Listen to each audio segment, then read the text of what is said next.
Next, researchers seek clues to predicting criminal behavior on Strange Science.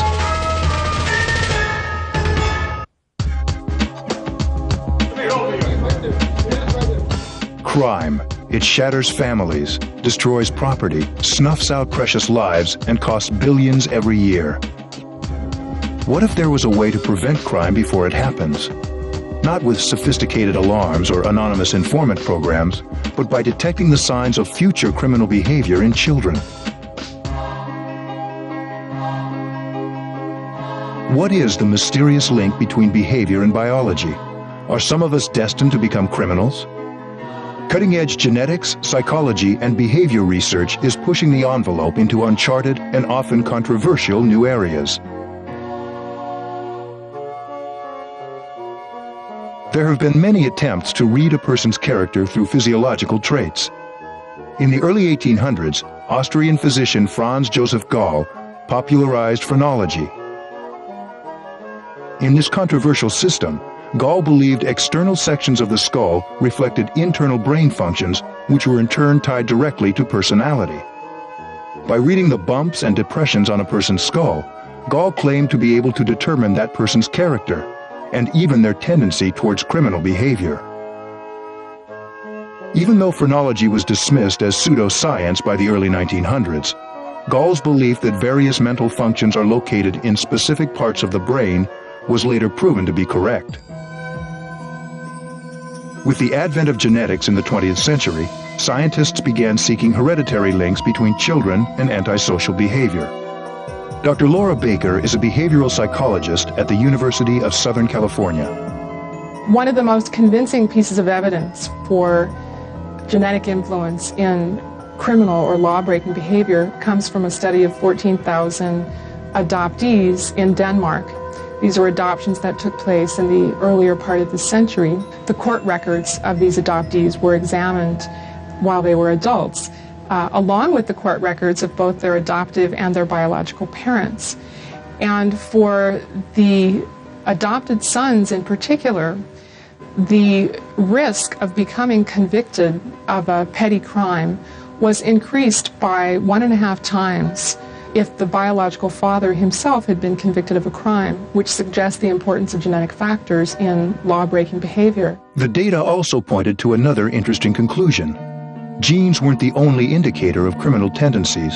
Environment was also a factor.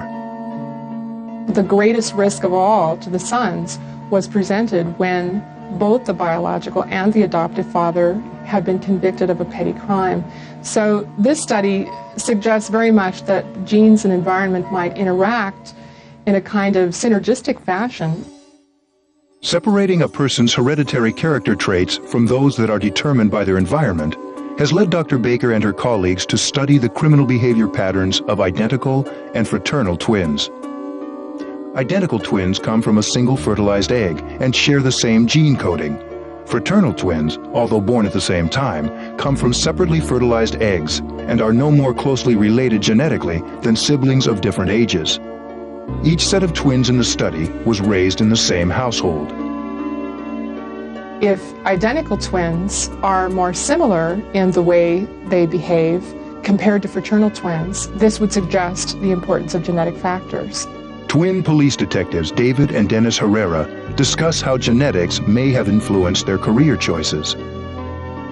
When you talk about career choice and how genetics may have affected that, I don't know what Dennis wanted to do, but when I became a police officer, I was torn between that and becoming a preacher. I wanted to go to seminary school.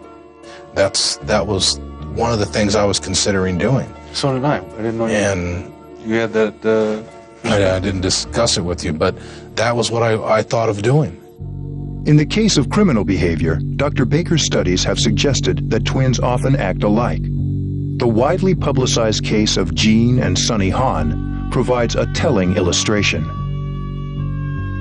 In November 1997, a San Diego court convicted Gene Hahn of conspiracy to commit murder. Her intended victim? Her identical twin, Sonny Hahn. Everyone immediately thought that this was an example of good twin, evil twin. But as the details unraveled, they actually appeared to be much more similar than anyone believed at first. They both had their own history of antisocial behavior, and they were in fact very similar to one another. Twin police detectives David and Dennis Herrera have also had run-ins with twin criminals. I have dealt with individuals who were twins, and I can say in every case that I remember their sibling was also a crook, a criminal. Despite the Herrera's observations and Dr. Baker's research, there is still debate and much to be learned about the role of genetics in a person's criminal potential. It seems that genetic factors play the largest role in crimes that are of a non-violent nature, property crimes such as thievery, stealing a car. Violent crimes, on the other hand, or violent offending, shows a much lower genetic influence. In fact, it's been difficult to find a genetic influence in violent behavior, and it's not clear why this is the case. Some critics say efforts should be focused on alleviating social causes of crime, like poverty and unemployment. The stakes are high. The U.S. Department of Justice estimates that the nation saves at least $1 billion for every percentage point drop in the crime rate. If inherited traits can't completely explain why some people become criminals, there must be other factors.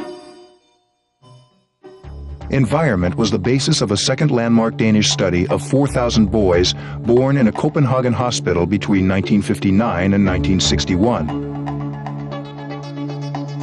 4% of these boys had been a product of difficult pregnancies and were then shunned by their mothers.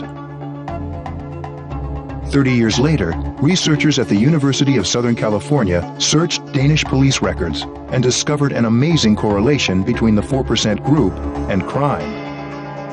That 4% was responsible for 25% of the crimes committed by the entire study group as adults.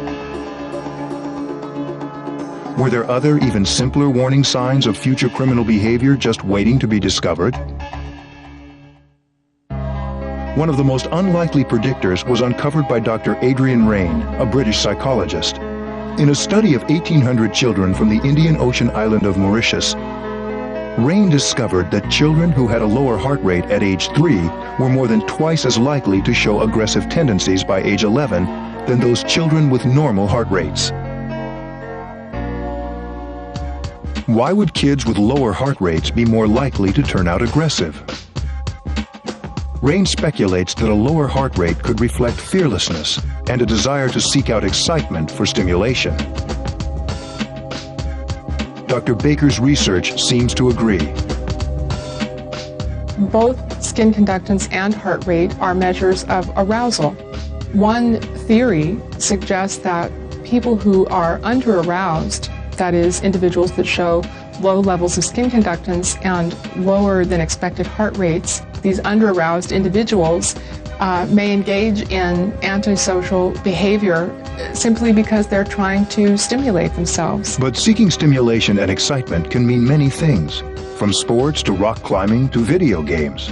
Why some people seek stimulation through antisocial behavior is still not understood. Are there natural-born killers, determined by heredity, or is criminality a learned behavior?